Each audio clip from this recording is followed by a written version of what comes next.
Greetings to everyone. So today we are going to start new spectroscopy, that is nuclear magnetic resonance spectroscopy.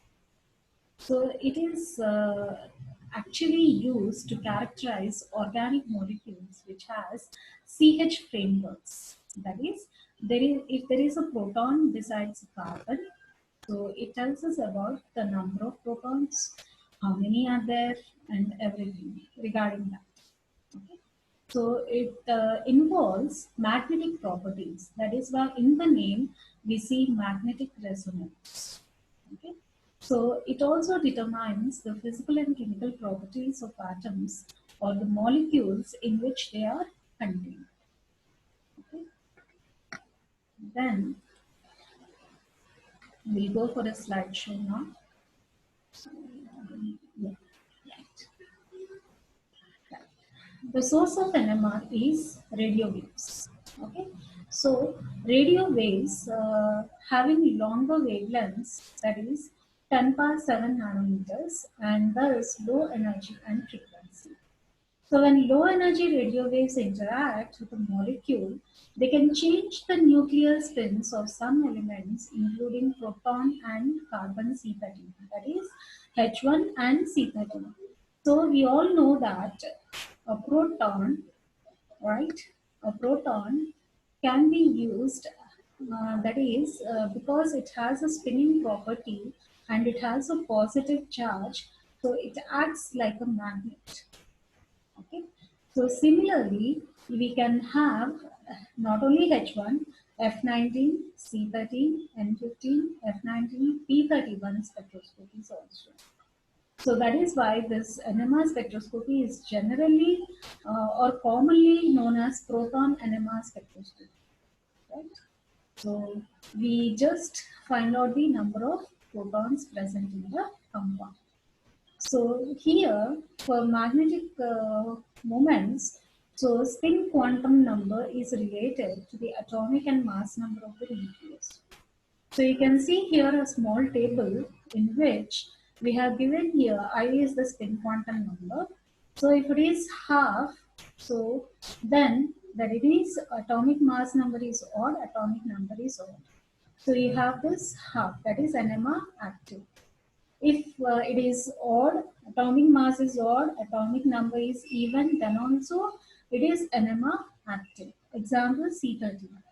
Then if it is an integer, that is atomic mass is even, atomic number is even, sorry, odd, then it is H2. Okay. So 0, if the spin quantum number is 0, that is even and even atomic mass number and atomic number, C12, then it is having 0 value. That means it is not NMR active. Okay. So elements with either odd mass or odd atomic number have the property of nuclear spin. Okay. So the spin states, okay, we'll come to later on to it.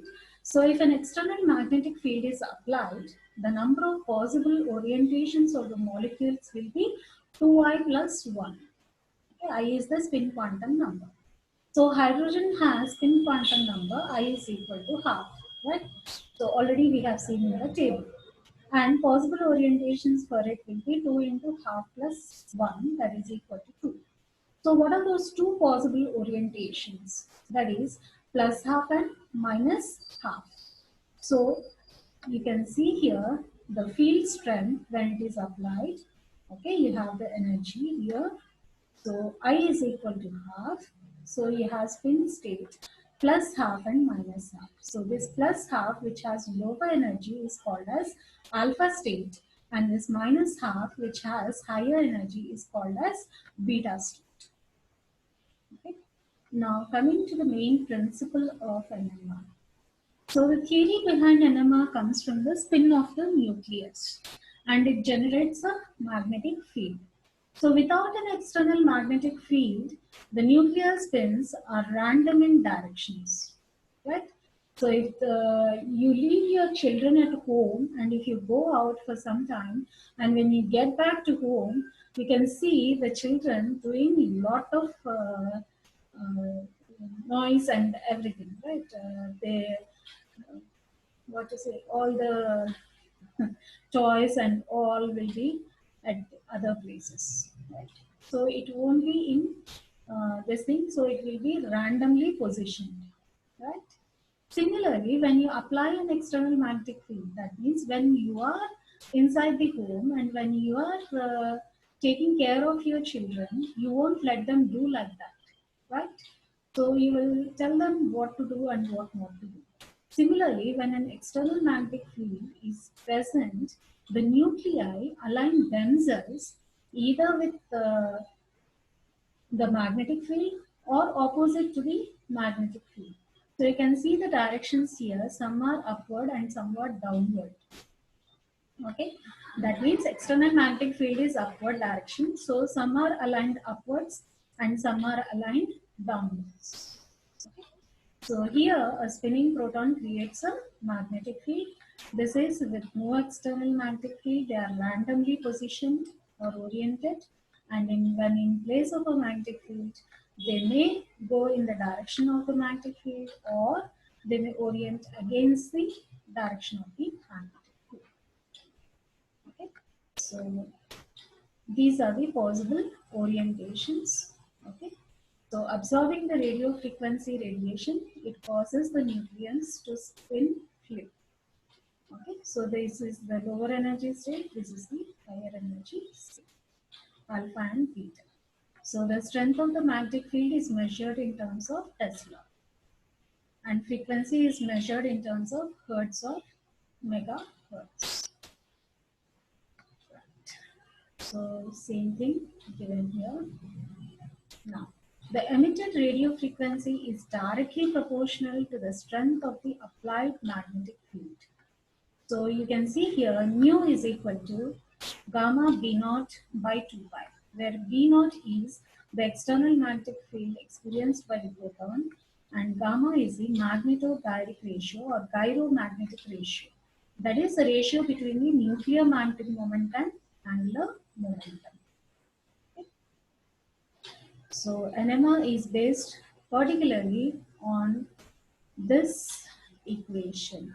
Okay, so I just want to highlight this equation, that is mu is equal to gamma B naught by 2. And this is the NMR instrument. That is, you have a sample tube with magnetic coils. That is a magnetic field, radio frequency generator. So here you get the radio waves which pass on to the magnetic field. Then there is a detector and amplifier, and there is a CRT display where you get the spectrum. Okay. Then what are the solvents used in NMR? So here, as you see the table, you see CCl4, CS2, CdCl3, C6, and B2. That means what? There is no proton present in it. Why? Why? So there is a reflection spot here again. So I want you to think why we don't use a solvent which is of proton. Why don't we use C6H6 instead of hexatetrobenzene? Why can't we use benzene itself? Right? Why can't we use CHCl3, that is chloroform? Why we are using deuterochloroform? Okay, so you're going to tell me the answer, right? When we conduct an online session for question and answers, right?